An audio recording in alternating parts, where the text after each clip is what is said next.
Ahí ya salió. Oh, ya, qué alegría. Sí, sí. Ya, dañándose regla. Bien, vamos a empezar a ver por dónde nos quedamos. Estos archivos ya estuvimos revisando o todavía no hemos revisado.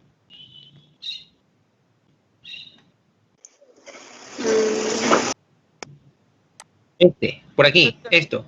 Justo iba a dar un repaso de todo eso de nuevo. Ya, ok, sí. Igual vamos a empezar, ok, está bien.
Bueno, empecemos por aquí, que de todos modos es igual que ya vamos a llegar al estómago. Deglución, o sea, el acto de la deglución tiene cuatro fases fundamentales y la alteración en cualquiera de ellas puede provocar trastornos en la deglución. Primera fase, la fase oral, preparatoria. Consiste en la salivación previa a la ingesta. Fase oral voluntaria. Comprende la masticación, formación y propulsión del bolo alimentario hasta la faringe. Fase faríngea. El bolo alimentario es impelido desde la faringe hasta atravesar el esfínter del esófago superior. Fase esofágica. Coincidiendo con la estimulación faríngea por el bolo alimentario, se produce una relajación refleja sostenida del esfínter esofágico, el esfínter esofágico inferior, y una onda peristáltica descendente en el cuerpo esofágico que propulsará el bolo alimentario hacia el estómago. Ok, déjenme, tengo algo justamente que vale la pena de que pudiesen ver. No sé si me deje hacerlo así.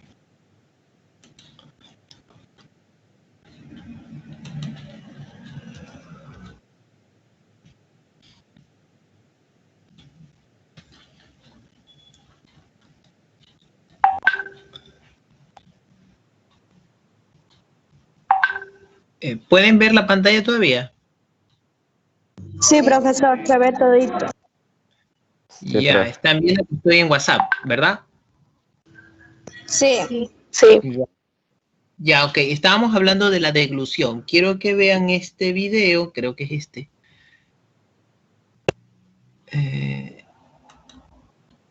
Vamos a ver si abre. Observen.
Doctor, el video se está quedando.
Ok, ¿me oyen? ¿Me oyen? Sí. Ya, perfecto. ¿Qué estuvieron viendo allí? ¿Notaron algo? ¿Ven alguna exposición de ese video? ¿Algo interesante? No, se entrecorta mucho. Es que se cortó mucho, doctor, el video. Se los pongo de nuevo. Sí. A ver, déjenme ver para ponerse en pantalla completa. No, no, eso no es pantalla completa. ¿Lo están viendo ahí?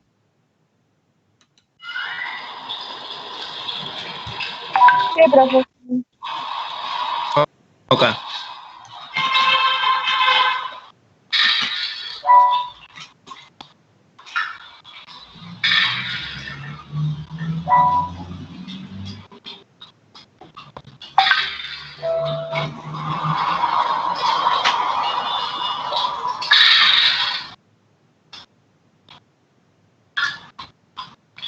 Le da la vuelta a la comida, saca la lengua, la manda, mueve la mandíbula y no termina de tragar. Pero si subimos el brazo un poco, le ayudamos un poquito,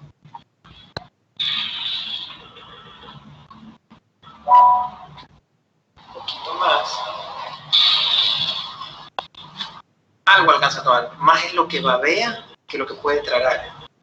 La lengua sí la mueve. No está tragando. Bueno, ya pudieron escuchar lo que dice el video, ¿no? Sí. Este perro tiene justamente, estamos hablando de la deglución. Este perro justamente tiene un problema para deglutir aparentemente. Los dueños, los propietarios aducen de que toma agua, y lo que hace es mandar la lengua, babea el agua, ven que ahí que se pone el agua como espesa, pero que no, que casi no toma y que bota el agua y que se le riega. Al momento de comer es casi lo mismo. Manda la lengua y es más lo que bota en el piso le saca al plato que lo que realmente traga o deglute. Entonces, ¿qué podríamos hablar con respecto a la deglución? ¿Está o no está alterada en este paciente? Sí, está. Ok, lo primero que se hace es ver si no hay alguna obstrucción o algún elemento que esté imposibilitando el paso del bolo alimenticio. Para que se haga el bolo alimenticio, la comida entra a la boca, se prepara la boca con saliva. Ustedes ven la cantidad de saliva que bota hacia el plato. De ahí se mezcla el alimento con la saliva. De ahí se lo mastica. Y luego el bolo es impelido, es decir, es tragado, deglutido, es impelido, es movilizado hacia la parte posterior de la lengua para llevarlo a la nasofaringe o a la orofaringe. ¿Hacia dónde debería ser enviado ese bolo? Orofaringe. Orofaringe. Correcto, entonces debe ser llevado a la orofaringe. Entonces es llevado a la orofaringe para facilitar. Ahí está lamiendo, está mezclando la comida o tratando de mezclar la comida con la saliva en cavidad bucal. Y en cavidad bucal está tratando de masticarla también. Bueno, como es blando, no es tanto lo que debe masticar. Pero ahí está sacando la lengua y metiendo alimento a la boca y mezclándolo con la saliva dentro de la boca.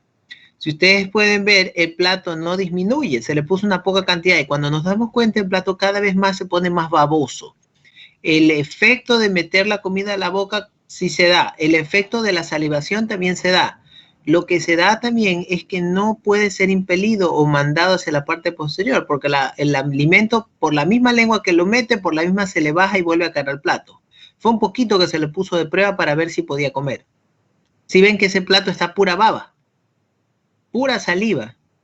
Es más la saliva que está botando y se le está cayendo. Se le cae el alimento de la boca por medio de la lengua y no lo termina de deglutir. Es decir, que está fallando para la deglución algún factor. Ustedes vieron los factores de la deglución. Dentro de los factores de la deglución es el acto que tiene cuatro fases fundamentales y la alteración en cualquiera de ellas puede provocar un trastorno en la deglución. La primera fase es la oral, preparatoria. Consiste en la salivación previa a la ingesta. Harta saliva ve la comida y empieza a salivar la cavidad bucal. Las glándulas salivales se activan con el solo hecho de observar la comida y olerla.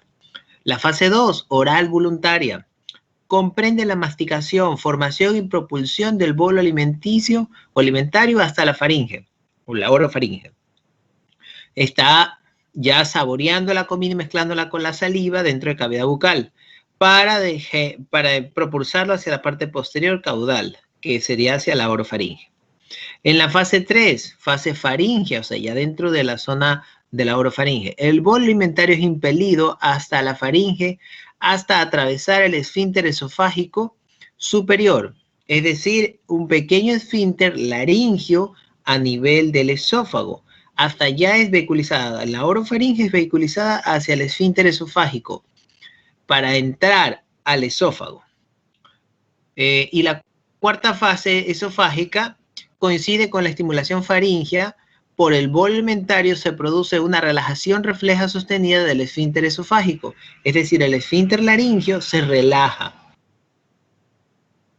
El esfínter esofágico tiene y aumenta una onda peristáltica descendente en el cuerpo esofágico que propulsa el bolo alimentario hacia el estómago. Entonces ahí están las cuatro fases. ¿Cuál de estas cuatro fases, de acuerdo a lo que ven en el video, creerían que esté interrumpida?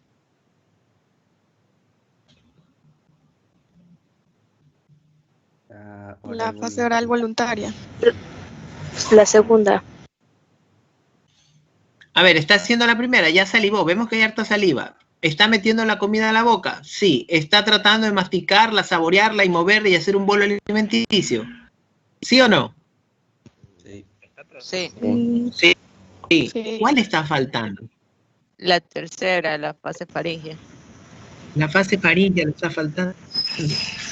Porque la comida, así como la propulsa hacia adentro de la boca por medio de la lengua, por la misma lengua se empieza a bajar, no la sostiene en la boca.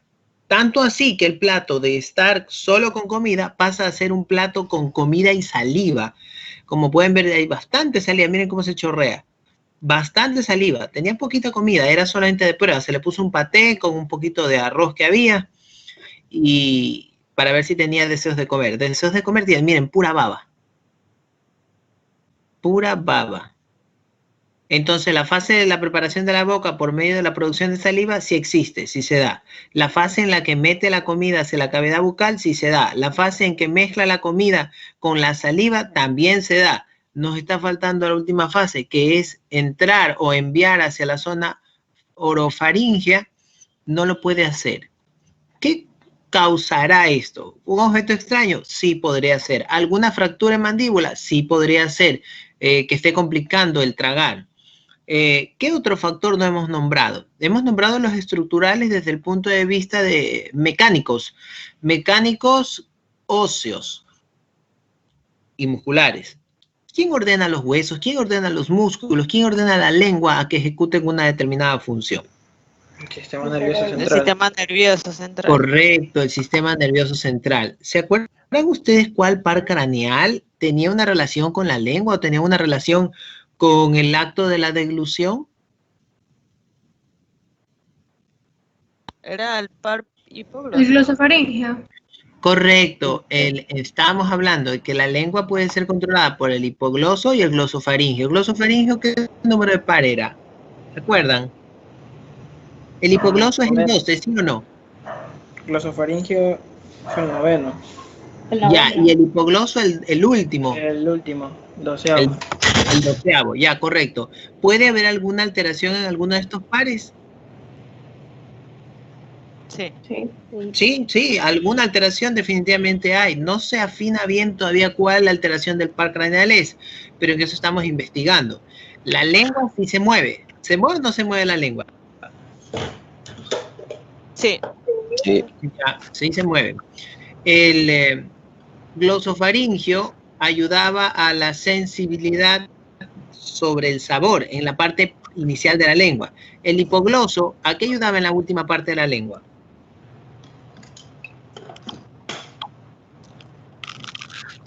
Ayudaba a mover la lengua para impeler, para mandar el bolo alimentario hacia la orofaringe. ¿Se acuerdan? Ya, ¿cuál par craneal funcionaba justamente a nivel de esta zona y ya hacia el esófago? El que decíamos que no hacía nada, pero realmente hacía mucho. El vago. El vago está inervando a la zona del esófago, es decir, que a nivel del vago en orofaringe se debe de estar desempeñando la función de control del esfínter esofágico, del esófago y ya de la zona de la última porción donde termina el nombre del esófago y empieza el nombre del esfínter. ¿Cuál es el esfínter de entrada al estómago? El cardias. Cardias. El Correcto, cardias. cardias. Acuérdense que el primer esfínter tiene el nombre porque está más cercano al corazón, cardias, de cardíaco, ¿ya? Entonces, ese esfínter se relaja para penetrar el bolo alimenticio hacia el estómago. Todo indica que si las tres anteriores están dándose, parece que la última de impeler, de deglutir o de meter el bolo alimentario hacia el esófago no se está dando debidamente. Podría ser eso, al menos esto es la hipótesis, aún no lo podemos terminar de comprobar. El perro ya tiene como 14 días desde que empezó con este problema. Fue abrupto. Él estaba normal y de repente un 1 de junio dejó de funcionar bien. Empezó a tener problemas. Empezó a tener problemas de deglución. No podía comer. Algo súbito. No se sabe por qué motivo ocurrió, se desenvolvió así esta situación. Esto es bien raro, casi no se ve. Entonces, este animal, si no recibe ayuda para comer, se va a morir de inanición porque no puede tragar. Cuando hablábamos de enfermedades que podían ocasionar parálisis, yo les mencioné una enfermedad viral que podía ocasionar parálisis esofágica y que tenía como signo la hidrofobia. Y se mencionaba la hidrofobia como un problema en la actualidad no es real. La rabia. Correcto, la rabia. En la rabia pasaba algo más o menos parecido. El animal se desesperaba por tragar, se moría de sed. En este caso el animal botaba mucha saliva y tenía la boca llena de babas porque no podía deglutir. Resulta que el virus ocasionaba un daño del sistema nervioso central y no permitía que esté regulándose el hecho mismo de tragarse su propia saliva. Entonces todo el tiempo tenía saliva en la boca y eso le generaba un desgaste de deshidratación, produciéndole a su vez una incapacidad de alimentarse y una deshidratación. Si el animal estaba deshidratado, es obvio que quería tomar agua. Este animal quería tomar agua, pero ¿qué era lo que no podía hacer? Tragar. Sacaba la lengua, la mía, así como ustedes ven el video. Sacaba la lengua, la mía el agua, pero no la podía tragar. Había una parálisis esofágica y no podía pasar el agua hacia la zona del esófago. El animal se desesperaba y golpeaba el plato, golpeaba el agua. ¿Por qué? Porque realmente lo que quería era poderla tragar, no sabía cómo tragar el agua y no podía hacerlo. ¿Ya? Entonces, este es un factor de daño neurológico. Por cierto, este perro, los dueños se les preguntó si lo han vacunado. Dicen ellos que sí lo han vacunado de rabia en el Ministerio de Salud que le ponen la vacuna. Entonces, es de pensárselo qué más hay. Lo que sí se sabe es que tiene enfermedad hemoparasitaria. tiene erlichiosis, Ehrlichia canis. La erlichia sí genera daños neurológicos, sí es posible que los ocasione. Entonces, por ahí, por ese camino nos estamos yendo. Hasta el momento tiene unos 3 días de tratamiento, 4 días aproximadamente. No ha cambiado tanto el cuadro en el sentido de que aún sigue sin poder tragar, pero la dueña ya tiene conciencia de que tiene problemas para tragar y con jeringuilla le está metiendo la comida o le pone comida blanda y se la eleva, más o menos como vieron en el video. Le elevan el plato de comida para que lo pueda tragar y por gravedad se le haga un poquito más fácil. Parece que sí está ayudando esa situación, porque el perro estaba empezando a ponerse flaco, se le empezaban a ver los huesos, se le empezaban a notar las osamentas, los huesos en el rostro, los huesos en la cadera, las costillas, se empezaba a notar porque se estaba consumiendo. Ya el día de ayer que lo pude observar, estaba más activo. Esto pues ya no estaba pasando porque la dueña estaba aprendiendo a hacer que su mascota coma, a darle de comer. Entonces ya la satisfacción alimentaria se estaba desenvolviendo. Lo que aún no hacía y no controlaba era justamente lo mismo, no podía tragar. Tengo otro video más, pero no lo subí, sino para enseñárselos. Déjenme ver si no se los enseño de una vez. Profesor, disculpe. Dígame. Están escribiendo en el grupo de curso que por ¿Ya? favor nos acepte. A ver. Y ahora, ¿cómo los acepto? ¿Cómo era esto aquí? Yo vi un aceptar por ahí, pero ya no sé ni dónde está. ¿Dónde está ese aceptar? Mostrar participantes.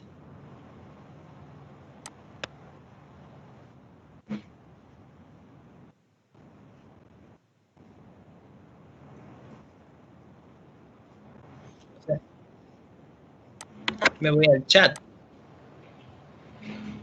Ahí estoy en el chat. Estoy en el chat, Aquí, estoy en actividades. Yo sí vi que había una de esas, pero ya ahorita no la veo. abajo del chat. Equipos. Sí, es. Ya ahí. No, en actividad estaba. Sí, actividades estaba ahí. Actividad. Ya ahí está. Solicitud unirse. Aceptar todos. Ahí.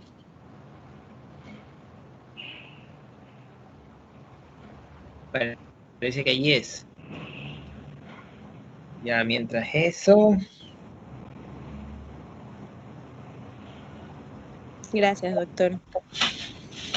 Ya por ahí me escribe alguien que no puede iniciar su sesión.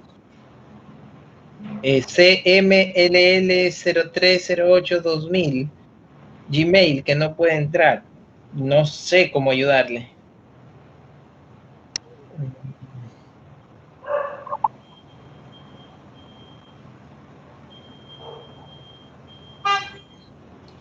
A ver, el video de ayer. Son 3 videos que se les estaba haciendo unas pruebas. Vamos a ver si se puede cargar. Equipo.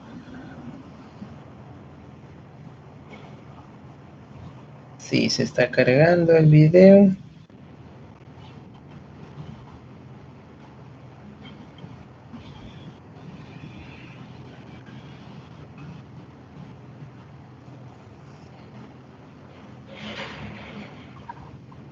Pues no deja.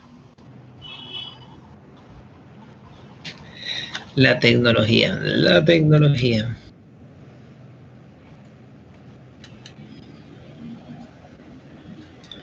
A ver, este es el otro. Se los voy a poner.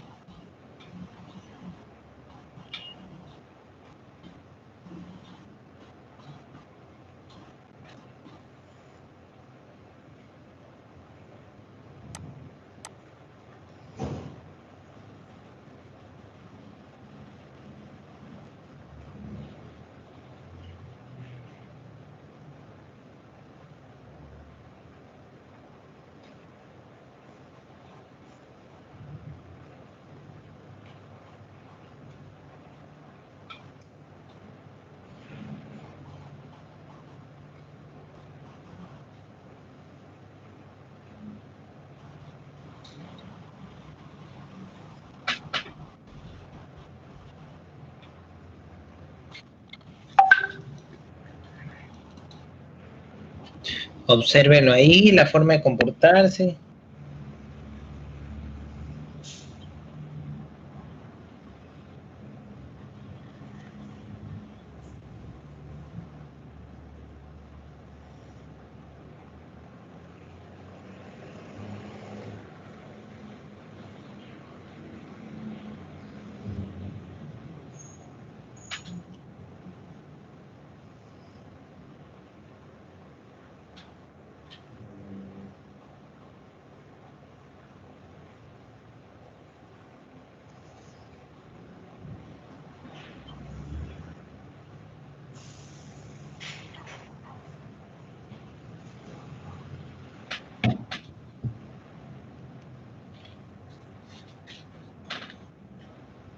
Ok, salimos de ahí un ratito.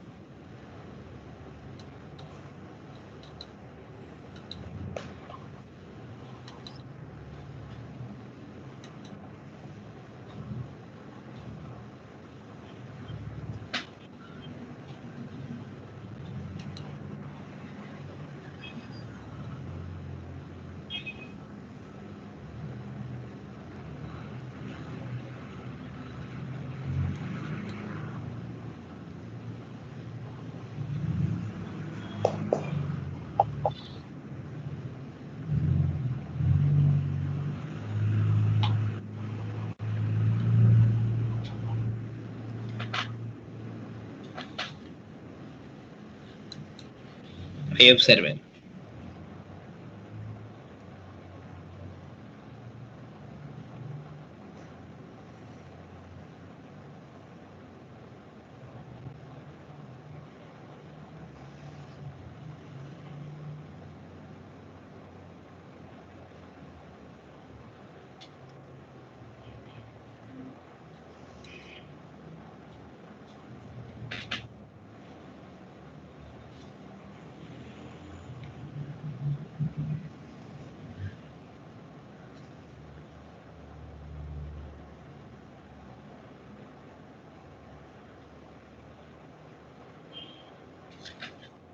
Okay.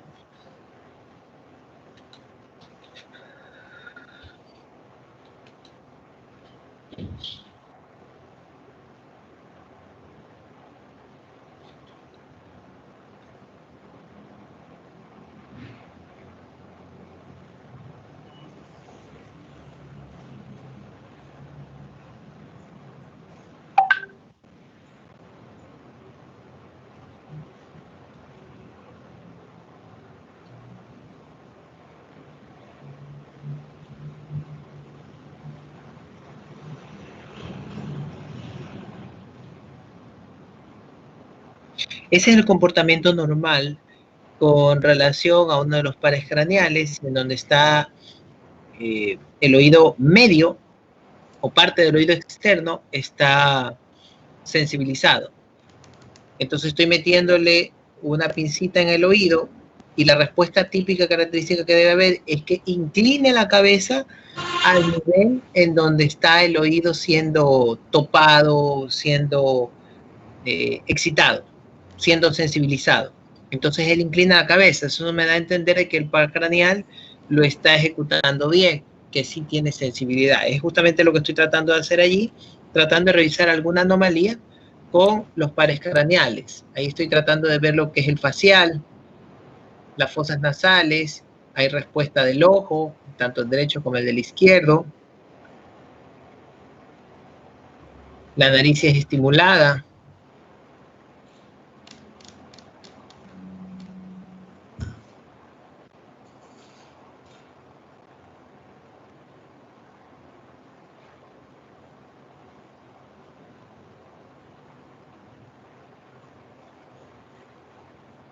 Ahí inclina la cabeza sobre ese lado.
¿Qué opinan de ese caso?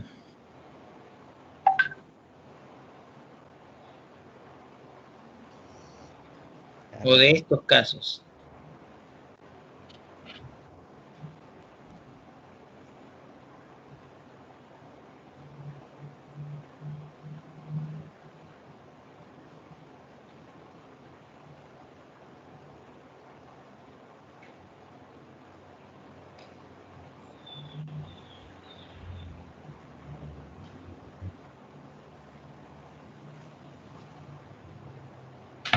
Ahí está subiendo un tercer video, el último se está cargando.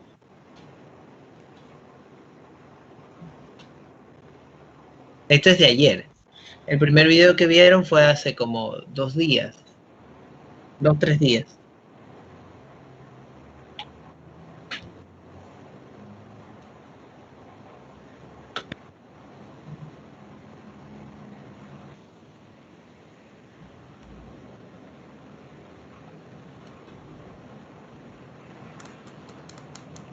Estamos haciendo fuerza sobre la mandíbula para ver si la puede cerrar, si la puede contraer, si tiene algún defecto. Se le está topando la lengua para provocarle que la mueva, y si lo hace. Entonces la mandíbula, la boca, la abre y la cierra con regularidad. No tiene un problema para verlo cerrar, aunque a veces se mantiene la boca entreabierta.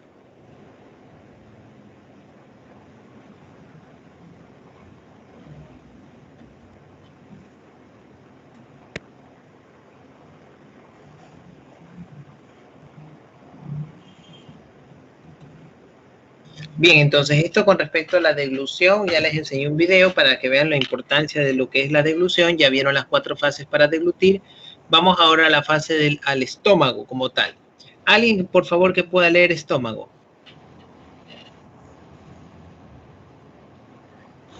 ¿Quién puede leer estómago?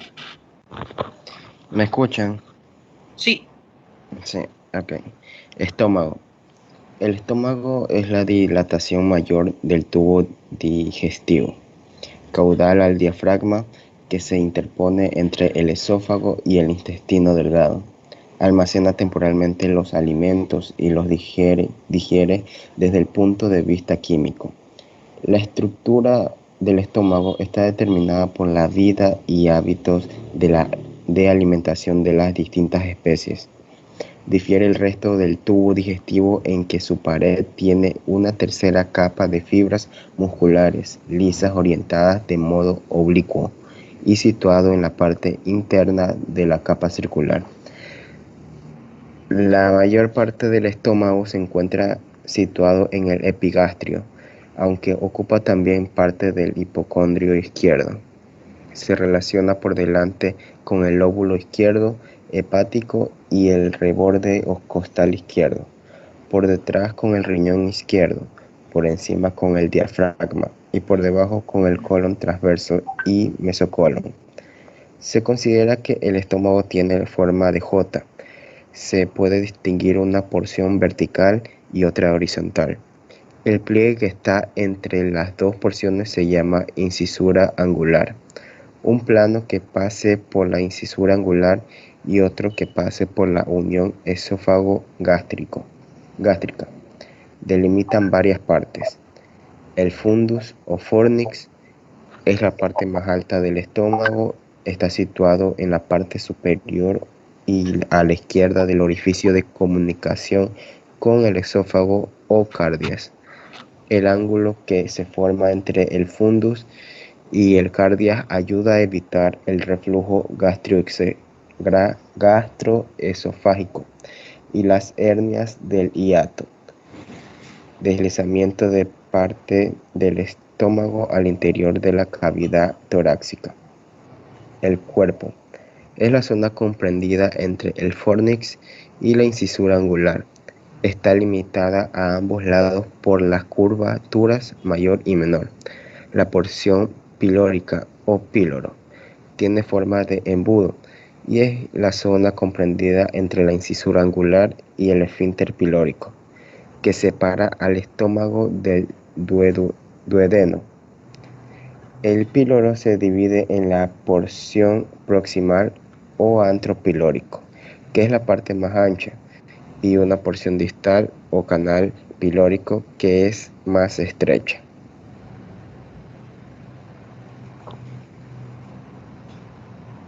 Ahí siga, por favor. Las paredes.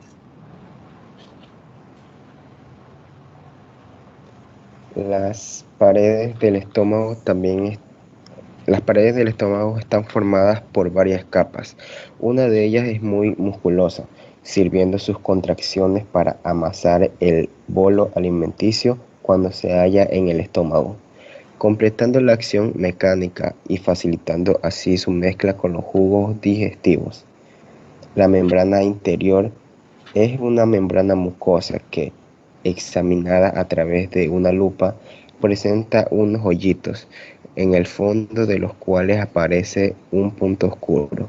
Este punto es la abertura de las glándulas gástricas, que segregan un líquido digestivo, claro y ácido, llamado jugo gástrico, que contiene ácido clorhídrico y las enzimas pepsina, gastrina y lipasa, que ayudan a digerir los hidratos de carbono, las proteínas y las grasas del alimento. Específicamente, la pépsina secretada por las glándulas gástricas fracciona las proteínas en fragmentos más pequeños. El píloro controla el extremo inferior del estómago y es un esfínter que admite el duodeno, el alimento digerido. Después de que lo hayan procesado convenientemente los jugos digestivos. Ok. La voy arriba, ¿no? Estómago. El estómago es una dilatación mayor del tubo digestivo. Estamos hablando de que continúa, se lo asimila, como que continúa el esófago, y de ahí viene una dilatación, una expansión, y a esto le llaman estómago. Caudal al diafragma, es decir, que está posterior al diafragma, en la zona abdominal. A continuación del esófago abdominal. Acuérdense que el esófago tiene 3 tramos, cervical, torácico, y el abdominal es el más chiquitico, que se interpone entre el esófago y el intestino delgado, o sea, por delante esófago y por detrás intestino delgado del estómago. Almacena temporalmente los alimentos y los digiere desde el punto de vista químico, es decir, que una vez que ya está hecho bolo alimenticio, que fue triturado, mezclado con la saliva, esta pues empezó la actividad de desdoblamiento, y dentro del estómago se secretan más enzimas gástricas, que son los ácidos gástricos. Estos ácidos gástricos, al mezclarse con los movimientos peristálticos estomacales, van a dar lugar a exponer el bolo alimenticio a estas sustancias químicas que van a favorecer la disgregación o rompimiento de partículas grandes en partículas más pequeñas. Eso es digestión. Eso es catabolismo. Desde el punto de vista químico, ya, la estructura del estómago está determinada por la vida y hábitos de alimentación de las distintas especies. Si son herbívoros, el aparato digestivo tendrá alguna mayor fortaleza para asimilar forrajes, pastos, hierbas. Si son rumiantes, obviamente es puro forraje, puro pasto, pero de mala calidad incluso podría ser, porque el rumen va a generar fermentación, permitiendo a los microorganismos que van desde bacterias, hongos y levaduras a asimilar cualquier tipo de nutriente. Por más malo que sea el material vegetativo, algo de nutriente le va a sacar. Obviamente esta es la capacidad, pero no vamos a mantener una producción o un hato lechero, un hato de producción de carne a punta de forraje de mala calidad. Se le va a dar un forraje de excelente calidad precisamente para que, a pesar de que el animal puede asimilar algo de nutrientes de forrajes de mala calidad, se le va a dar de buena y óptima calidad precisamente para que no llegue a la última instancia de ver más o menos qué puede asimilar de un pasto malo, sino que se le da algo excelente para que el animal se mantenga con buena producción y buena masa corporal. Difiere del resto del tubo digestivo en que la pared tiene una tercera capa de fibras musculares lisas orientadas de modo oblicuo y situado en la parte interna de la capa circular. La mayor parte del estómago se encuentra situado en el epigastrio, aunque ocupa también parte del hipocondrio izquierdo. Se relaciona por delante con el lóbulo izquierdo hepático y el reborde costal izquierdo. Por detrás con el riñón izquierdo, por encima con el diafragma, por debajo con el colon transverso y su mesocolon. Se considera que el estómago tiene forma de J. Se puede distinguir una porción vertical y otra horizontal. El pliegue que está entre las dos porciones se llama incisura angular. Un plano que pasa por incisura angular y otro que pasa por la unión esófago-gástrica. Delimitan varias partes. En la unión esófago-gástrica termina el esófago y empieza el estómago. Ahí en medio de ambos va a estar un diafragma. Va a estar un esfínter. Este esfínter se va a llamar cardias. Las partes del estómago van a ser las siguientes: fundus o fornix, el cuerpo, la porción pilórica o píloro o antropilórico. Entonces el fundus o fornix es la parte más alta del estómago, el inicio.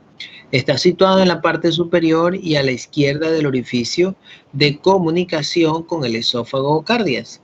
El ángulo que se forma entre el fundus y el cardias ayuda a evitar el reflujo gástrico y las hernias del hiato. Deslizamiento de la parte del estómago al interior de la cavidad torácica. O sea, una hernia es en el diafragma y en el diafragma hay una porción entre esófago y diafragma. A ese punto específico donde se conecta esófago con diafragma se le llama hiato esofágico, para que no existan hernias hiatales. Tiene esta forma como para quedarse estrangulado, no sé el término estrangulado, que se quede atrapado por el ensanchamiento el estómago dentro del abdomen y que no se regrese a la zona del tórax. Entonces la forma del hiato está dada solo para que pase el tubito, que es el tubo esofágico, y se dé la porción de esófago abdominal. El cuerpo es la zona comprendida entre el fornix y la incisura angular. Está limitado a ambos lados por las curvaturas mayor y menor. Hay dos curvaturas que están conformando el estómago. Aquí está el dibujo. Eso. La curvatura mayor es la más grande. No sé si pueden ver el puntero. ¿Se puede ver la flechita? Sí. Sí, ya, ok. Entonces, esta sería la curvatura mayor. Grande y distendida por toda la parte de afuera del estómago. Curvatura mayor. Mientras que la curvatura menor es esta cortita. Esta pequeñita, el mismo acá. Curvatura menor. Y la grandota es la curvatura mayor. Listo, explicado eso. La porción pilórica o píloro tiene forma de embudo y es la zona comprendida entre la incisura angular y el esfínter pilórico. Aquí viene otro esfínter, más o menos como el cardias. De igual manera el esfínter del píloro es la compuerta de salida donde termina el tejido estomacal y empieza el tejido intestinal. Tiene forma de embudo y es la zona comprendida entre la incisura angular y el esfínter pilórico. Separa el estómago del duodeno. El píloro se divide en una porción proximal y otra y antropilórico. Entonces la porción denominada antropilórico es la que va a llegar hacia la zona del esfínter llamado píloro, que es la parte más ancha, y una porción distal o canal pilórico, que es la parte más estrecha.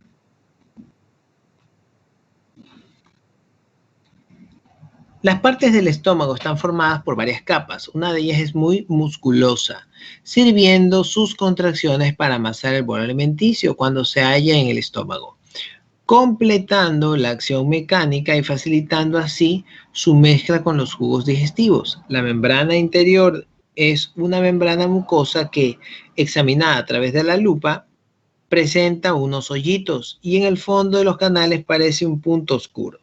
Este punto es la abertura de las glándulas gástricas que segregan un líquido digestivo claro y ácido llamado jugo gástrico, que contiene ácido clorhídrico y las enzimas pepsina, gastrina, lipasa, que ayudan a digerir los hidratos de carbono, las proteínas y las grasas del alimento. Específicamente, la pepsina secretada por las glándulas gástricas fracciona las proteínas en fragmentos más pequeños. El píloro controla el extremo inferior del estómago. y es un esfínter que admite en el duodeno el alimento digerido, o sea, lo manda, lo vehiculiza. Gracias al píloro se va a ir el alimento ya procesado desde el estómago hacia el siguiente conducto que viene siendo el duodeno. Después de que se hayan procesado convenientemente los jugos digestivos. Ahí vemos el estómago. Fondo o fundus es toda esta parte inicial, justo donde termina el esófago, empieza el cardias, y todo esto se le denomina el fundus, o fondo, o techo. También lo pueden encontrar con esos nombres. De ahí viene la zona del cuerpo, aquí está el cuerpo del estómago, fundus, techo, esta parte de acá arriba, cardias aquí, de ahí ya viene el cuerpo del estómago como tal,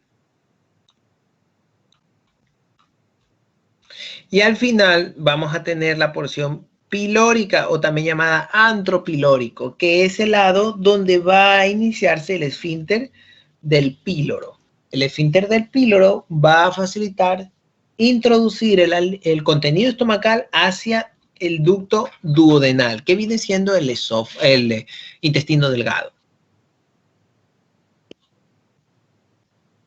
¿Alguien más, por favor, que lea esta parte? Esta parte que está faltando.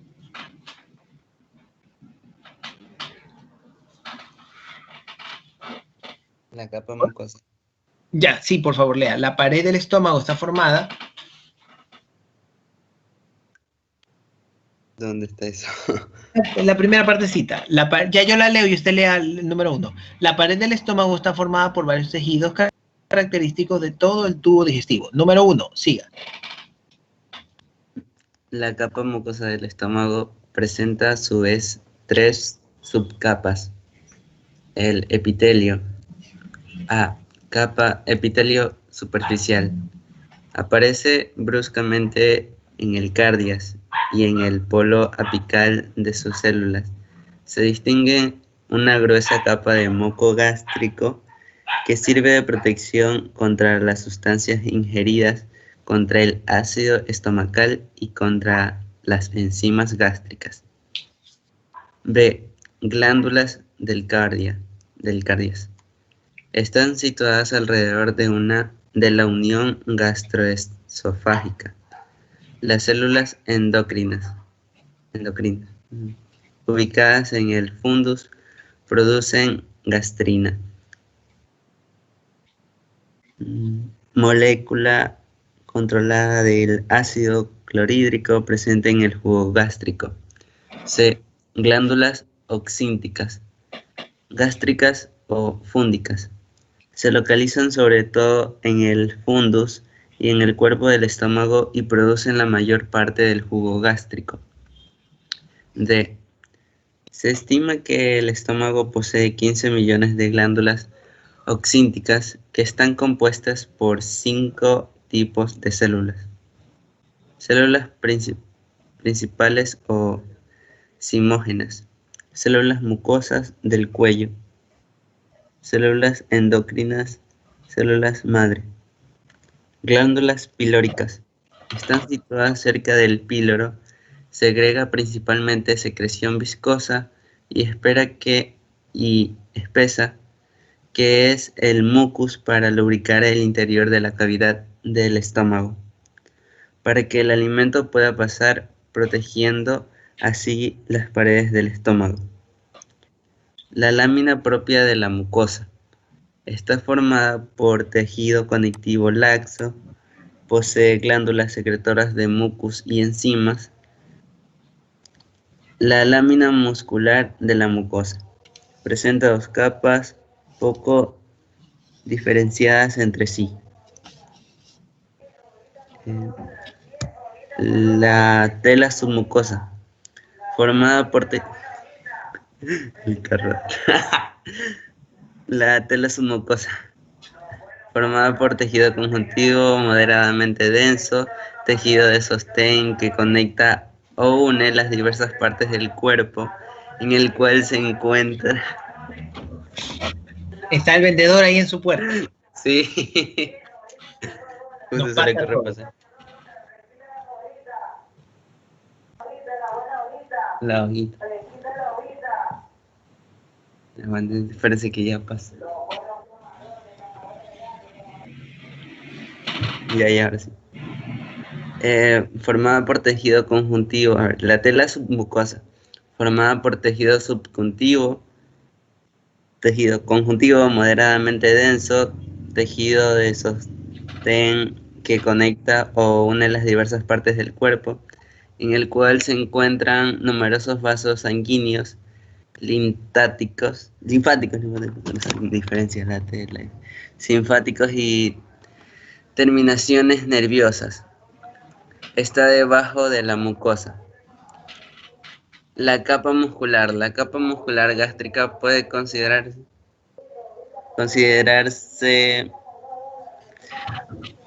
como el músculo gástrico porque gracias a sus contracciones, movimientos peristálticos, el bolo alimenticio se mezcla con los jugos gástricos y se desplaza hacia el píloro. La capa serosa, constituida por tejido conectivo laxo, tapizado por una capa epitelial llamada mesotelio, envuelve al estómago en toda su extensión, expandiéndose en sus curvaturas para formar el omento menor, el omento mayor y el ligamento gastrofrénico. El estómago está rodeado por plexos parasimpáticos, estimulantes y simpáticos inhibidores que regulan tanto la actividad motora de los músculos como la actividad secretora, como efectos antagónicos: plexo gástrico anterior, plexo gástrico posterior, plexo gástrico superior, plexo gástrico inferior, plexo celíaco, plexo mientérico.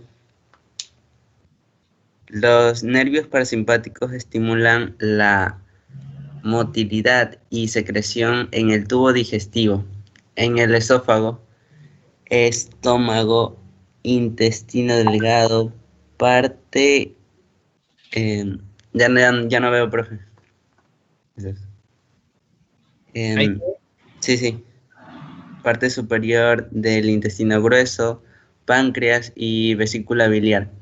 Actúa el nervio vago o X o décimo par craneal, proveniente del bulbo raquídeo. Los nervios simpáticos reducen el peristaltismo y la actividad secretora y estimulan la contracción muscular de los esfínteres. Las fibras nerviosas simpáticas que inervan los órganos del abdomen. El flujo sanguíneo del tubo digestivo se denomina circulación esplácnica. El estómago está vascularizado por las arterias gástricas que provienen de la arteria celíaca, originada a partir de la aorta inmediatamente después de que ésta se introduzca en el abdomen. La sangre que sale del estómago por las venas gástricas termina finalmente en la vena porta. Ya no hay más. Ahí hay un pedacito que la conducirá. Que la conducirá hacia el hígado. El flujo arterial aumenta considerablemente cuando el estómago es estimulado por secretar jugos gástricos. Ya, listo, ok. Todo lo que ha leído. La pared del estómago está formada por varios tejidos característicos del tubo digestivo. La capa mucosa del estómago presenta a su vez tres subcapas. El epitelio superficial, glándulas cárdicas o cardías, glándulas oxínticas, gástricas o fúndicas. Se estimula el estómago, posee 15 millones de glándulas oxínticas que están compuestas por 5 tipos de células. Glándulas pilóricas, la lámina propia de la mucosa, la lámina muscular de la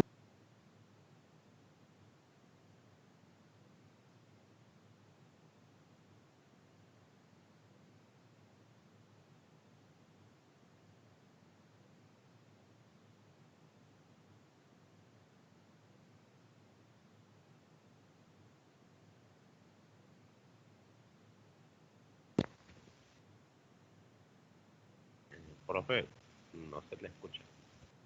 Se fue. Profe. Profe. No, ahí está, pero bueno, estaba. No se le escucha. Ya, yo. Profe. Se cortó, creo. Ahí volvió. Sí. Ya, la capa serosa, de ahí venía el estómago, está rodeado por plexos parasimpáticos estimulantes y simpáticos inhibidores. Regulan tanto la actividad motora de los músculos como la actividad secretora, con efectos antagónicos: plexo gástrico anterior, plexo gástrico posterior, plexo gástrico superior, plexo gástrico inferior, plexo celíaco, plexo mientérico. Los nervios parasimpáticos estimulan la motilidad y la secreción del tubo digestivo. En el esófago, estómago, intestino delgado, parte superior del intestino grueso, páncreas y vesícula biliar, actúa el nervio vago, decimos paracraneal, proveniente del bulbo raquídeo. Los nervios simpáticos reducen el peristaltismo y la actividad secretora y estimulan la contracción muscular de los esfínteres. Las fibras nerviosas simpáticas que inervan a los órganos del abdomen. Flujo sanguíneo del tubo digestivo se denomina circulación esplánica y estómago está vascularizado por las arterias gástricas que provienen de la arteria celíaca, originada a partir de la aorta. Inmediatamente después de estas se introducen en el abdomen. La sangre que sale del estómago por varias venas gástricas termina finalmente en la vena porta, que la conducirá hacia el hígado. El flujo arterial aumenta considerablemente cuando el estómago es estimulado para secretar jugo gástrico. Ok, entonces todo esto es lo que constituye el estómago. Ya vimos el gráfico del estómago, el techo, fundus o fondo, de ahí viene la zona del cuerpo, que es bastante grande, y al final está el antro pilórico, en donde ya se va a formar el píloro. El píloro es la compuerta de salida, mientras que la compuerta de entrada es el cardias. El cardias va a favorecer el paso del bolo alimenticio desde el esófago hasta el interior del estómago. Y el píloro va a favorecer el paso del bolo alimenticio que ya fue expuesto a ácido clorhídrico, ácido gástrico, para el desdoblamiento de las proteínas hacia el tubo intestinal llamado duodeno, que es el primer tramo del intestino delgado. Este alimento que va a pasar a través del duodeno va a permitir generar por medio de la peristalsis otra vez que se siga desenvolviendo parte de la digestión, que se asimilen cierto tipo de nutrientes, carbohidratos, grasas, lípidos, que hasta el momento no han sido terminados de asimilar.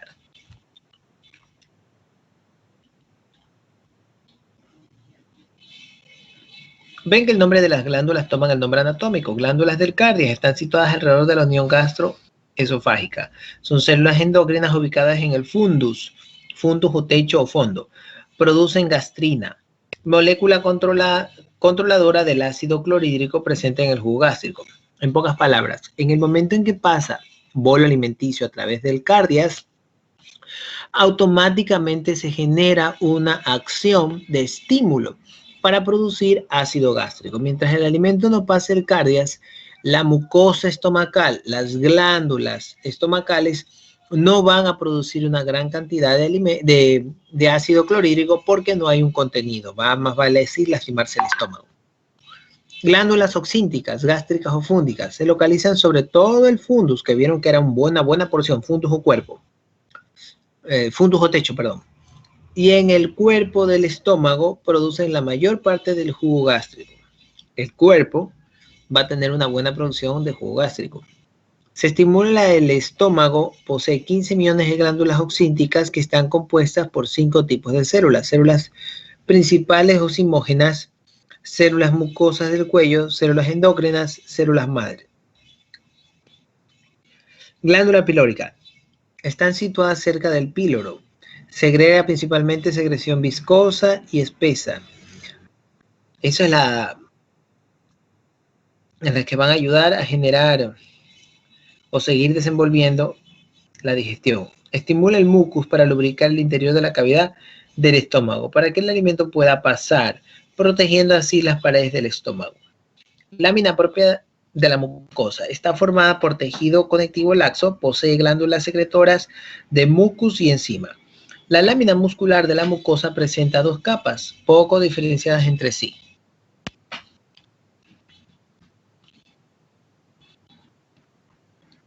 El flujo sanguíneo es lo importante de aquí. Hay la circulación esplácnica, es decir, la circulación que pasa junto al vaso. El vaso está al lado del estómago. El estómago está vascularizado por la arteria gástrica, que proviene de la arteria celíaca, originada a partir de la aorta. Inmediatamente después de esta se introduce en el abdomen. La sangre que sale del estómago por las venas gástricas termina finalmente en la vena porta. O sea, la arteria aorta caudal o celíaca va a dar lugar a la irrigación de la zona del estómago. Mientras que la parte venosa va a estar dada a partir de la vena porta. La vena porta se va a encargar de vehiculizar la sangre a través del estómago que está pasando para vehiculizarla o llevarla hacia el hígado. Recordemos que el hígado es el centro de funcionamiento del procesar de los nutrientes, en la última parte. Por más nutrientes que se puedan asimilar, si no pasan por hígado, no pueden ser captados por las células. Bien, vamos entonces a hablar ahora de intestino delgado. ¿Alguien más que lea, por favor? ¿Quién más puede leer? Intestino delgado. Intestino delgado. Se distinguen 3 tramos de intestino delgado: el duodeno, el yeyuno y el pleón. Es el principal lugar de absorción de los productos finales de la digestión: minerales, vitaminas y sales biliares en todas las especies domésticas. En las 3 secciones se mantienen las 4 capas típicas del tubo digestivo: la mucosa, la submucosa, muscular, capa circular y longitudinal, y la serosa. La mucosa está constituida por vellosidades, cuya longitud y grosor dependen del tramo del intestino delgado.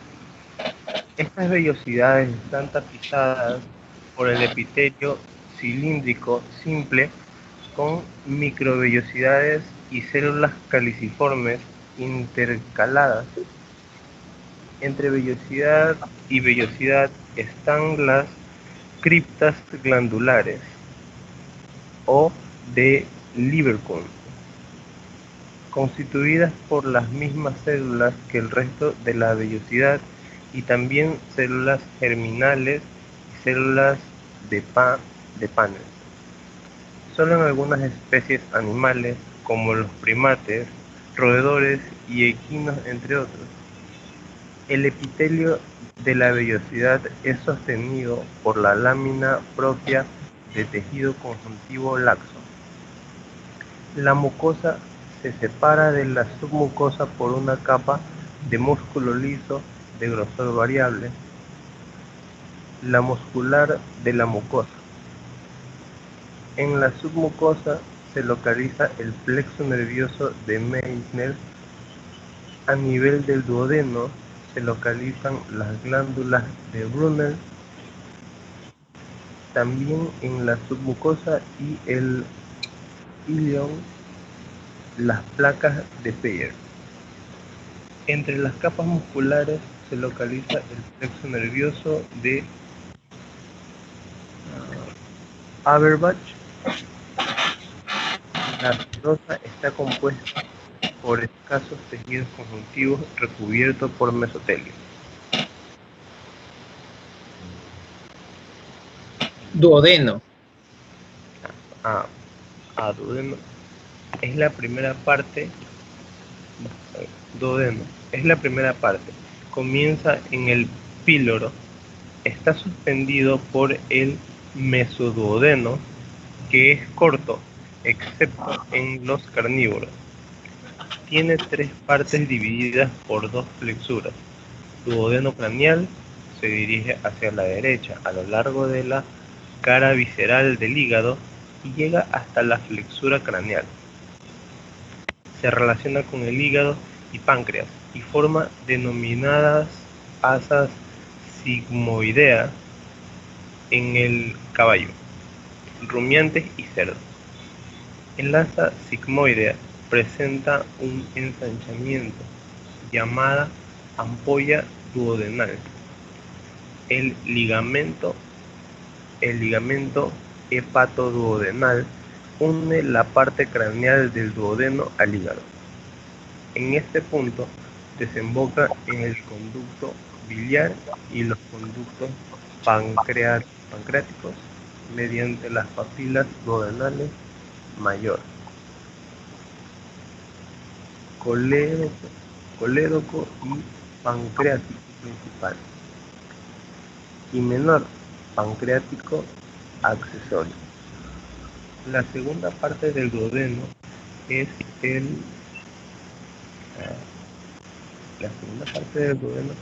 el duodeno descendiente, no cubierto por aumento mayor, que va desde la flexura craneal hasta el riñón derecho.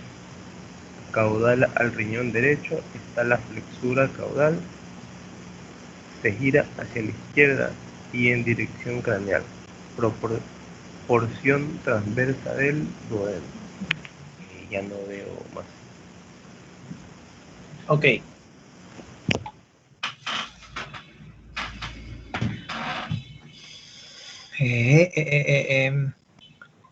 Creo que falta este pedacito de aquí. Tras ellas.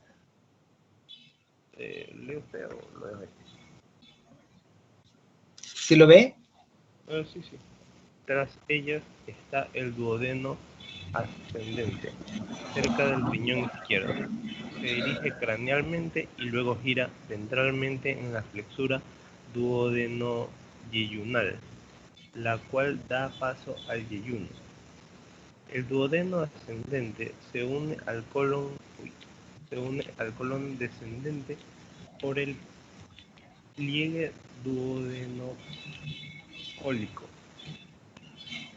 El duodeno descendente ascendente forma una U que rodea caudalmente la raíz del mesenterio y la arteria mesentérica craneal. Ok. Ya, entonces, el intestino delgado. Sabemos que el intestino delgado es el primer tramo que va desde el final del estómago hasta un punto en donde va a surgir el otro tramo intestinal, que sería el intestino grueso. Si hablamos de intestino delgado versus intestino grueso, su fundamental diferencia es el calibre. ¿Algo pasó? ¿Ok? ¿Todo bien? Ya, entonces el intestino se va a dividir entre intestino delgado e intestino grueso. El intestino delgado surge de cuando se termina el estómago y llega hasta un punto donde hay un ensanchamiento, donde hay un engrosamiento de calibre de este tubo. En el punto donde se da el ensanchamiento o engrosamiento del tubo intestinal, se le va a denominar intestino grueso. Esa es una de las principales diferencias y definiciones de descripción de intestino delgado e intestino grueso. El intestino delgado se distingue en 3 tramos: duodeno, yeyuno e ilion. Son los 3 tramos que van a estar constituyendo, conformando, desarrollando la zona del intestino delgado. Es el principal lugar de absorción de los productos finales de la digestión: minerales, vitaminas, sales biliares, en todas las especies domésticas. En las 3 secciones se mantiene las 4 capas típicas del tubo digestivo: mucosa, submucosa, muscular y serosa. Perdón. La mucosa está constituida por vellosidades, cuya longitud y grosor dependen del tramo del intestino delgado. Estas vellosidades están tapizadas por epitelio cilíndrico simple, con microvellosidades y células caliciformes intercaladas. Entre vellosidades y vellosidades están las criptas glandulares o de Lieberkühn, constituidas por las mismas células que el resto de las vellosidades, y también células germinales y células de Paneth. Solo en algunas especies animales como los primates, roedores y équidos, entre otros. El epitelio de las vellosidades es sostenido por la lámina propia de tejido conjuntivo laxo. La mucosa se separa de la submucosa por las capas de músculo liso, de grosor variable, la muscular de la submucosa. En la submucosa se localiza el plexo nervioso de Meissner. ¿Se acuerdan ustedes que cuando veíamos los órganos de los sentidos, estesiología, teníamos la piel? En la piel había los corpúsculos de Meissner. ¿Qué se encargaban de hacer los corpúsculos de Meissner?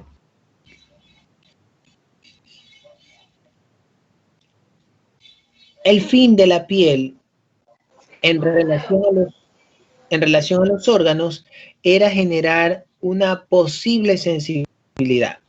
Los órganos como tal, o los ductos digestivos como tal, focalizaban la sensibilidad y la enviaban hacia la zona de la piel. En la piel se daba lugar algún grado de sensibilidad de algún punto desde esa zona del cuerpo. Es decir, en esa zona del cuerpo se empieza a generarse un dolor epitelial, un dolor de la piel, vamos a estar influenciados o vamos a poder describir que podría haber algún proceso anómalo en esa zona de órganos o en esa zona intestinal. Entonces los corpúsculos de Meissner van a responder ante alguna susceptibilidad que exista en el ducto digestivo duodenal, el ducto digestivo del intestino delgado. A nivel del duodeno se localizan glándulas de Brunner. Decíamos o describimos las glándulas de Brunner que eran fundamentales para hacer qué cosa las glándulas de Brunner.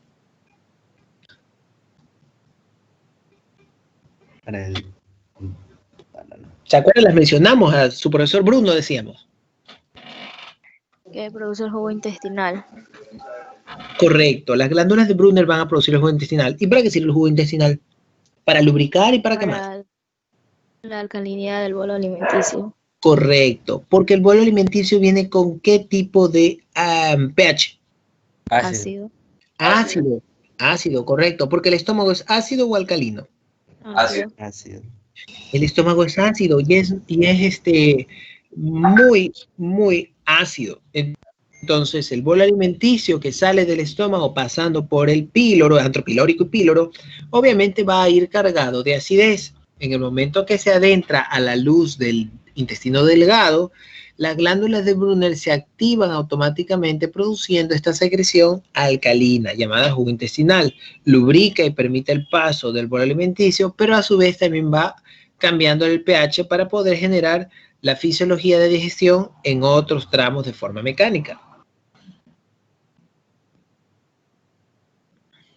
La submucosa se localiza en el plexo nervioso de Meissner, a nivel del duodeno se localizan las glándulas de Brunner, también en la submucosa en el ilion. Las placas de Peyer. ¿Para qué servían las placas de Peyer? Están en la luz intestinal. De defensa que tiene el intestino grueso. Correcto, el intestino grueso y delgado va a tener las placas de Peyer y van a favorecer la defensa, es decir, cuando hay un exceso de producción de microorganismos, estos tienen que ser controlados y las placas de Peyer van a dar ese aviso para que a través de los ganglios mesentéricos fluyan las defensas hacia la luz intestinal para que estas células de defensa fagociten a las bacterias que están producidas en exceso. Recordemos que el material del intestino delgado o grueso va a tener una gran carga bacteriana. Entonces hay que tener cuidado con esa carga bacteriana y siempre mantenerla al límite. Lo indispensable, pero no que haya una sobreproducción bacteriana, porque eso va a traer consecuencias. Entre las capas musculares se localiza el plexo nervioso de Auerbach. La serosa está compuesta por escaso tejido conjuntivo recubierto por mesotelio. El duodeno es el primer tramo del intestino delgado. Comienza a partir del píloro. Está suspendido en el mesoduodeno, que es corto excepto en los carnívoros. Tiene tres partes divididas en dos flexuras. Duodeno craneal se dirige hacia la derecha a lo largo de la cara visceral del hígado y llega hasta la flexura craneal. Se relaciona con el hígado, el páncreas y forma la denominada asa sigmoidea en el caballo, rumiantes y cerdos. El asa sigmoidea presenta un ensanchamiento llamada ampolla duodenal. El ligamento hepatoduodenal une la parte craneal del duodeno al hígado. Este punto desemboca en el conducto biliar y los conductos pancreáticos. Mediante la papila duodenal mayor, colédoco-pancreático principalmente. Y la menor es pancreático accesorio, solo páncreas. La segunda parte del duodeno es el duodeno descendente, no cubierto por aumento mayor, que va desde la flexura craneal hasta el riñón derecho. Caudal al riñón derecho está la flexura caudal, que gira hacia la izquierda y en dirección craneal, proporción transversa del duodeno.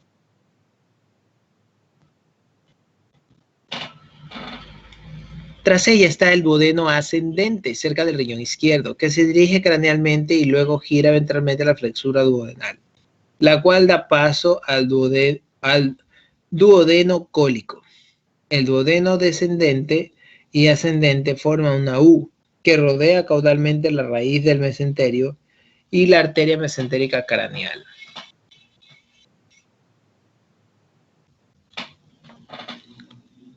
Yeyuno. Comienza la flexura duodeno-yeyunal. Es muy largo, se dispone en asas y está sujeto al techo de la cavidad abdominal por un amplio mesenterio, meso-yeyuno, que le permite desplazamientos sobre todo en carnívoros y equidos. Este mesenterio está recorrido por numerosos vasos yeyunales que irrigan las asas y contiene importantes nódulos linfáticos. En los carnívoros, las asas yeyunales ocupan parte ventral o ventrolateral de la cavidad abdominal, cubiertas por el aumento mayor, mientras que el resto del intestino se desplaza hacia el techo. En el cerdo, las asas yeyunales ocupan la parte ventral derecha, aunque pueden extenderse en el suelo hacia el lado izquierdo, ventrales como espiral, que forma el colon ascendente de esta especie, al ciego. En los caballos, las asas yeyunales tienden a situarse en el cuadrante dorsal izquierdo de la cavidad abdominal, pero debido a la gran longitud de su mesenterio, las grandes asas yeyunales no se confinan a una zona en particular.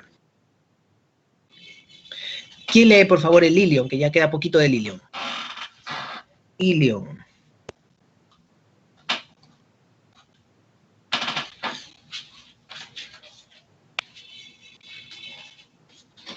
Ilion, parte terminal corta que conecta con el intestino grueso. Está sujeto por el mesoilion y unido al ciego por el pliegue iliocecal. Este pliegue parte del lado opuesto al mesenterio y se extiende cranealmente hasta un punto que se considera la unión yeyuno-ilion. El ilion termina proyectándose hacia la luz del colon formando la papila ilial, antes denominada válvula iliocecal, funcionalmente muy importante. La papila consta de un esfínter ilial y un orificio ilial. En los équidos, la papila ilial no se abre en el colon, sino en la base del ciego. También existe un cúmulo de fibras, más marcado en équidos y suidos, denominado frenillo de la papila ilial. Papila. Ok. Entonces, el ilion viene siendo la última porción o la porción de en medio del intestino delgado.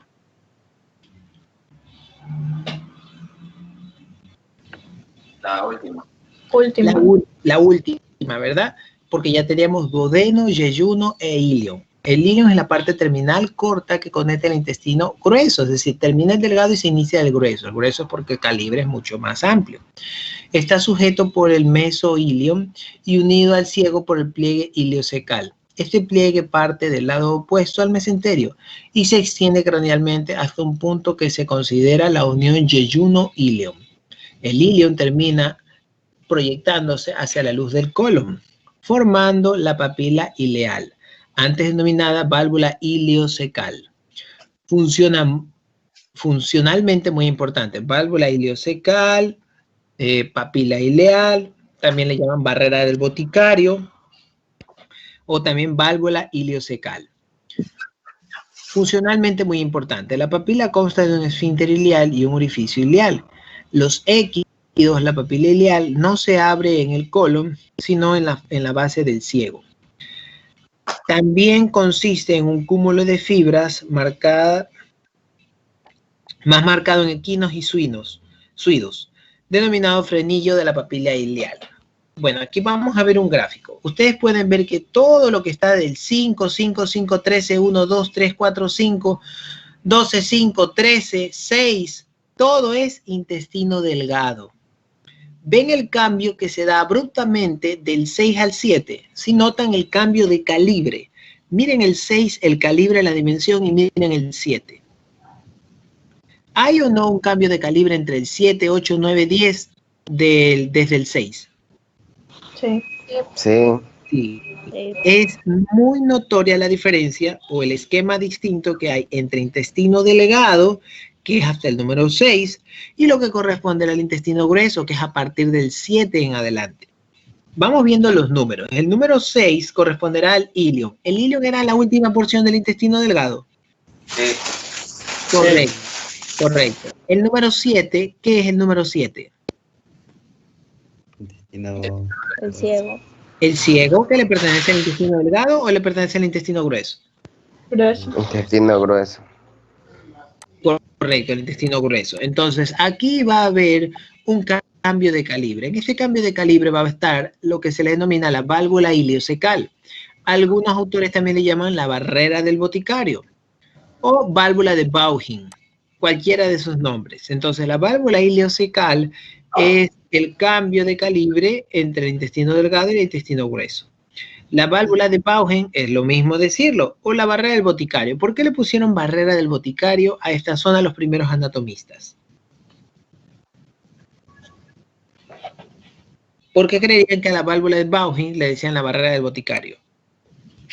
Porque se tenían que ingerir las medicinas en ese entonces. Ya. ¿Y qué pasaba? Ingería las medicinas y ¿qué pasaba? Tenía alguna relevancia para ver si la afectaban o si afectaban o no. Ahí se absorbe lo que es la medicina, ¿no? O sea, las propiedades de la medicina. Ya, bueno, las propiedades de la medicina se pueden absorber en algunas partes. ¿Se acuerdan ustedes de la aspirina? ¿Por qué mandan a la aspirina a ponérsela debajo de la lengua? Porque es anticoagulante. Porque en los recesos sublinguales hay mucha vascularidad y hay mucha capacidad de absorción. Entonces la ponen debajo de la lengua y la absorción es mucho más violenta, mucho más rápida. Y da oportunidad a los pacientes cardíacos, les da muchas más oportunidades de generar algún grado de mejoría cardíaca. Bueno, entonces, ¿por qué ¿cuál era la pregunta? ¿Por qué la válvula de Bowhin se le decía barrera del boticario? Ya, resulta que se le mencionaba barrera del boticario porque cada vez que los primeros anatomistas abrían un cadáver, encontraban montones de cápsulas almacenadas allí. Las cápsulas se atrancaban. Recuerden que al principio de la farmacología, de la industria de la farmacología, se preparaban cápsulas o contenedores del principio activo de las medicinas, pero estos contenedores se abrían y se disolvía la medicina, el fármaco, pero quedaba la cápsula. Los primeros intentos en la industria farmacológica desarrollaban cápsulas muy resistentes que no eran de una fácil digestión. Entonces se iban acumulando justamente aquí en la válvula de Bowhin o barrera del boticario. Allí se acumulaban estas pastillas y por eso le pusieron el nombre de barrera del boticario. Entonces están viendo allí la diferencia que hay entre el número 6 y el número 7. El número 6 ya es el final del intestino delgado y el número 7 es el inicio del intestino grueso. Como ven el calibre entre uno y otro, yo pregunto, si tenemos una lesión en donde tenemos que amputar un buen pedazo del intestino delgado y del intestino grueso, ¿cómo hacemos para volverlo a unir? Obviamente hay que suturar para unir, ¿verdad? ¿Sí o no? Sí. Pero sí. ¿Cómo hacemos? Si un tubo es más corto y el otro es más ancho, ¿cómo se hará?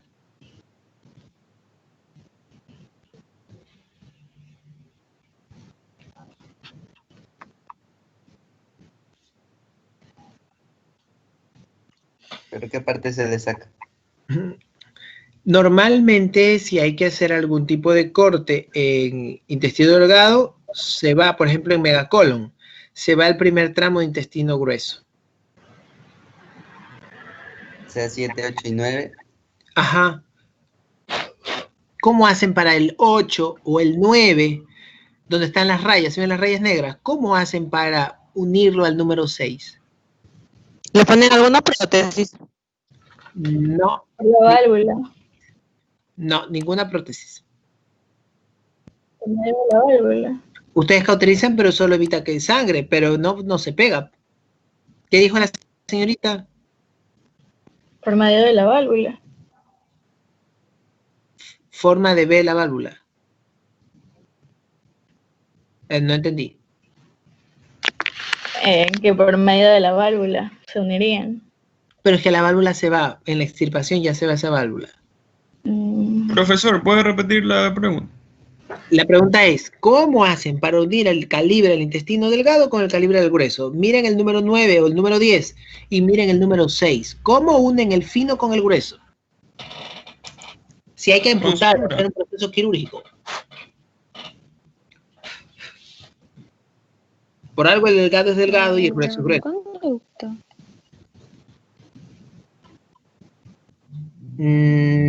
¿Con sutura no es? Claro, es con sutura, sí, desde luego que sí. Pero el un calibre es fino y el otro es grueso. Tienen dos tubos, un tubo fino y un tubo grueso. ¿Cómo los unen? ¿Con algún tipo de injerto? Puede ser por un conducto, ¿no? No, la solución es más fácil de lo que piensan. Simplemente el corte no es transversal del intestino delgado. Hacen un corte muy inclinado. Mientras más inclinado sea el corte del número 6, más ancho será el calibre. ¿Me hago entender? Es que aquí no tengo cómo dibujar aquí. ¿Se puede dibujar en este? Sí, se puede. Ya, ayúdenme cómo se hace. Ah, ok, o sea, se lo hace el corte como que de lado para poder Exacto. Suturar las dos. Correcto, para poder ensanchar los dos bordes. Caso contrario, no se podría si el un calibre es más grueso y el otro más fino. Lo que hacen es hacer el corte como más acostado para ampliar el calibre. Y al ampliar el calibre pueden unirlo con un calibre más ancho. Eso es todo. La adaptación. Y haga contención y estén al mismo nivel la contención del uno y del otro. Caso contrario no se puede hacer y se moriría ese animal por una septicemia. Las heces se derramarían en el abdomen. Las suturas tienen que estar bien hechas. Más o menos la fórmula es 2 por 2. 2 milímetros de separación y 2 milímetros entre una sutura y otra. Imagínense lo pequeñito que es. Esto, cuando se hace un corte de intestino, demora el cirujano en suturar. Eso sí que me demora hartísimo, nos demora muchísimo estar suturando, pero hay que hacerlo. Hay que estar uno por uno, sutura y sutura, sutura y sutura. Hasta que de repente ya lograron suturar toda la luz. Y hacen la prueba, mandan líquido al intestino y ven si se derrama o no. Ninguna sutura es 100% impermeable. Pero obviamente hay que hacerlo lo mejor que se pueda para que no alcance a derramarse ni una sola gota de material fecal. ¿Usted utiliza tripe gato? El catgut ya casi no se lo está utilizando. Se habla de que es una sutura arcaica. Lo que pasa es que es poco confiable. ¿En qué sentido? Incluso hasta para las esterilizaciones. Cuando ustedes la ajustan, tiene mucho peligro de que se vaya a distender o a aflojar. Y si se afloja en menos de 24 horas, hay derrames sanguíneos y puede haber muerte. Hay que tener mucho cuidado con ella. Se puede utilizar para ciertas cosas, acercamientos de músculos, para algunas cosas en las cuales la tensión no es necesariamente tan fuerte. Utilizo más Vicryl.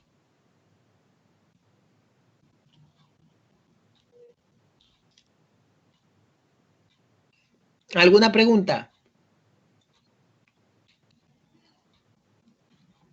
Quería hacerles el dibujo, pero no encontré dónde.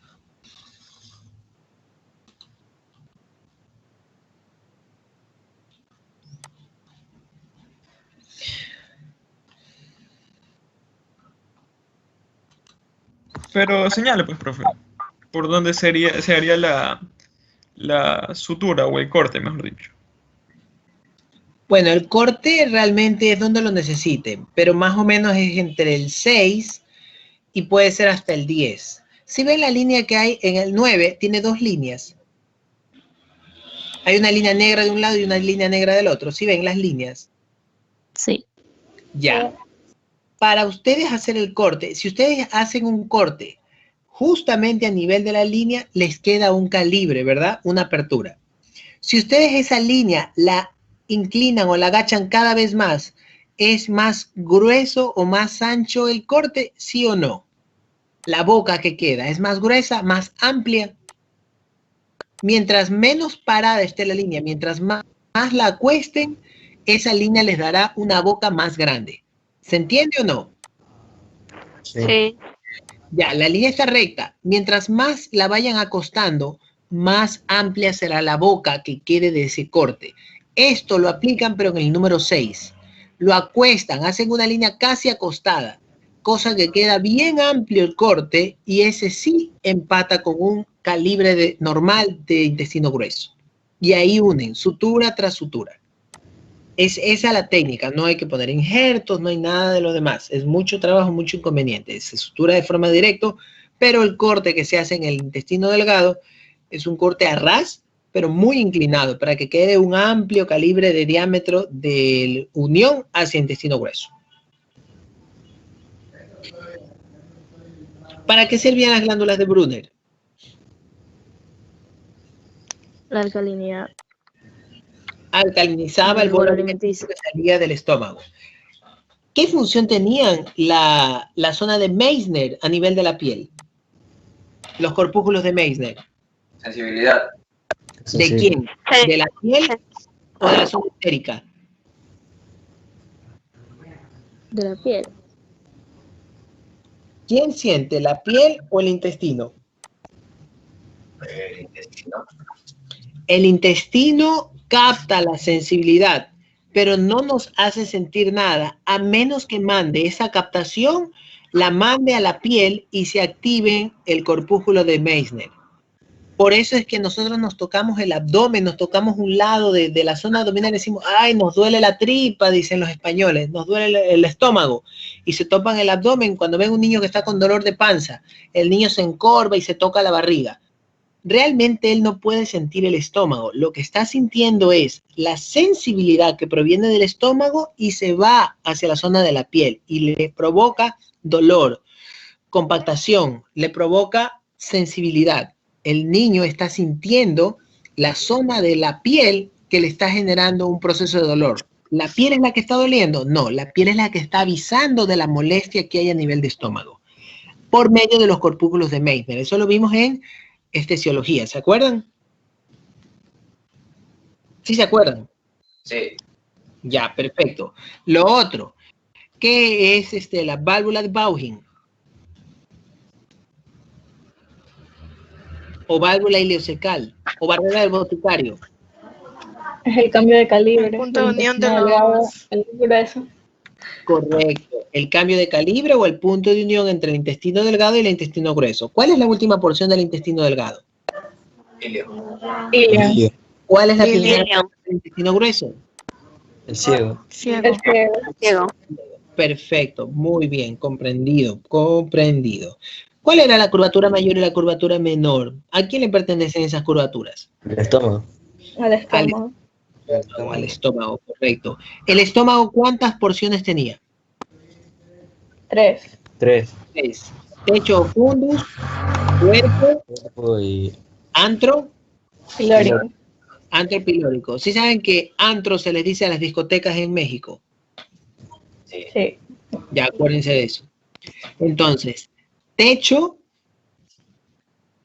o fundus, cuerpo, body lo van a encontrar, y el último es antro pilórico.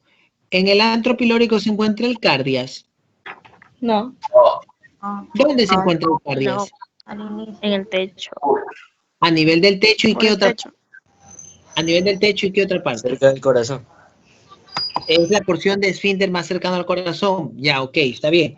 Pero el techo es la unión de quién con quién. Del esófago con el esfínter. Correcto. El esófago con el esfínter. Ahí viene ya el inicio del estómago. Perfecto, muy bien.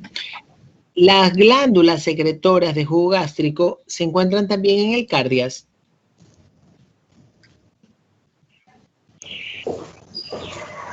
Sí. Hay glándulas gástricas cárdicas.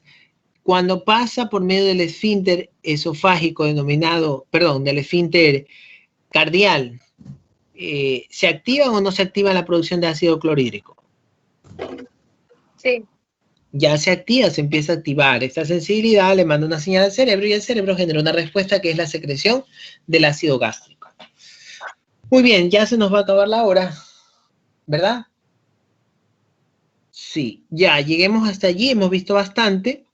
Creo que queda un poquito más entendido. Hay una partecita que no hemos visto nuevamente, que es que a nivel del duodeno hay dos conductos de importancia que se comunican con dos glándulas anexas. ¿Cuáles son las glándulas anexas? El páncreas y el hígado. Correcto, las glándulas anexas son El hígado órganos. del páncreas. Correcto, son órganos que van a dar lugar para producción de cierto tipo de sustancias que generen digestión. Entonces, a nivel del duodeno tenemos dos comunicaciones con dos glándulas de importancia. El uno es el hígado como órgano y el otro es el páncreas como órgano y con producción glandular. El hígado, por medio del conducto colédoco, se une al conducto de Wilson del páncreas y desembocan en un solo sitio del duodeno que se le llama papila mayor. Y este sitio del duodeno se le va a denominar ampolla de Vater, porque es un repliegue de tejido. Dentro de esta ampolla de Vater va a estar un esfínter pequeño, que es el mejor amigo de Garfield. ¿Cómo se llamaba? Odi. El esfínter de Odi. Esto se le llama la papila mayor. Si tenemos una papila mayor, ¿habrá una papila menor? Sí. Correcto. Esta papila menor, ¿qué es lo único que permitía que pase desde adentro hacia la luz del intestino delgado del duodeno? Era la única comunicación con el páncreas. Jugos pancreáticos, o sea, Correcto, jugos pancreáticos, era la única comunicación con el páncreas. El páncreas tiene en los animales dos conexiones, uno mediante el conducto colédoco y el otro único de él por medio del conducto de Wilson que va a desembocar en el conducto pancreático accesorio, CPA. Acuérdense que CPA no es contador público autorizado, es conducto pancreático accesorio. Yo les hago siempre esta broma para que se acuerden. Conducto pancreático accesorio, solo de uso exclusivo, es la zona VIP del páncreas. El páncreas tiene la tribuna general donde se une con el colédoco y produce tanto páncreas como hígado, secreción a la luz del duodeno. Pero el mismo páncreas tiene su puerta VIP, su zona VIP, y esta zona VIP es el CPA, conducto pancreático accesorio. Ok, terminamos de ver eso en la próxima clase que nos toca mañana. Sí. Sí. Sí, mañana es más largo todavía. Bien, entonces, nos quedamos hasta allí. Estamos. ¿Cómo están de deberes? Todavía con A full, ¿Cómo bro. están de deberes? ¿Todavía tienen deberes o ya terminaron? Sí, bastante. No creo que hayan tantos deberes. Profe, se ponen de acuerdo, no sé cómo le hacen. No tanto. Habían- Siempre tienen bastantes deberes. No, de hecho, una semana no mandaron nadie de ver. Una semana no mandó nadie. Y de repente les mandan un montón de deberes. Es que, bueno, parece que justamente damos la oportunidad de descansar de deberes para mandar y de repente todo el mundo manda a la vez. Tengo algunas pendientes que darles, pero todavía no les he dado. Dejémoslo todavía pendiente. Sí, Dejémoslo un pendiente. Vamos a dejarlos para la próxima semana. Listo. Nos quedamos hasta ahí. Nos vemos. Muchas gracias. Gracias.